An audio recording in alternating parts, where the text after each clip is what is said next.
This guy ran over this guy twice in a Range Rover while drunk at 6 o'clock in the morning. And now this guy has no legs. You just can't make this stuff up. Meet Nick Bril, the executive chef of a 2 Michelin star restaurant in Antwerp, Belgium called The Jane. Now, Chef Nick told the authorities that on the night of January 7th, him and some of his employees had a little after party at the restaurant where he consumed 1 glass of wine, 2 Negronis, 2 beers, and a few shots of tequila.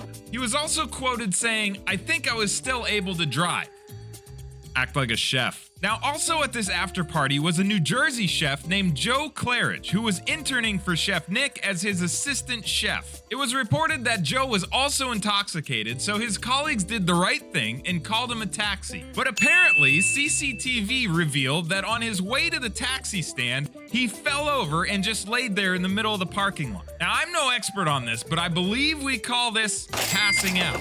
Fast forward a few minutes and Chef Nick closes the restaurant door and walks over to his Range Rover. At 6:20 a.m., he starts his car and reverses right where Joe is laying. And at this point, it's reported that Joe is now laying in between the front and rear tires of the Range Rover. Now again, I'm no expert, but I believe we call this dude just ran over his employee. Now, if you run over something like a log or a person perhaps, I'm pretty sure you would feel it. But instead of immediately getting out of the car, Chef Nick drove forward, running over Joe again before stopping the car and getting out. Chef Nick then reportedly walked over to Joe and tried to wake him up, but when it didn't work, he panicked. And apparently he panicked for 10 minutes because the only reason emergency services was called was because a jogger happened to be running by 10 minutes later and urged him to call for help. 15 minutes after that, medics showed up, and as they were working on Joe, Chef Nick decided it was a good idea to send a text message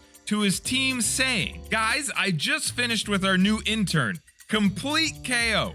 An ambulance and the police and everything involved. I don't think we'll keep Joe as an intern." Might not have been the best time to send that.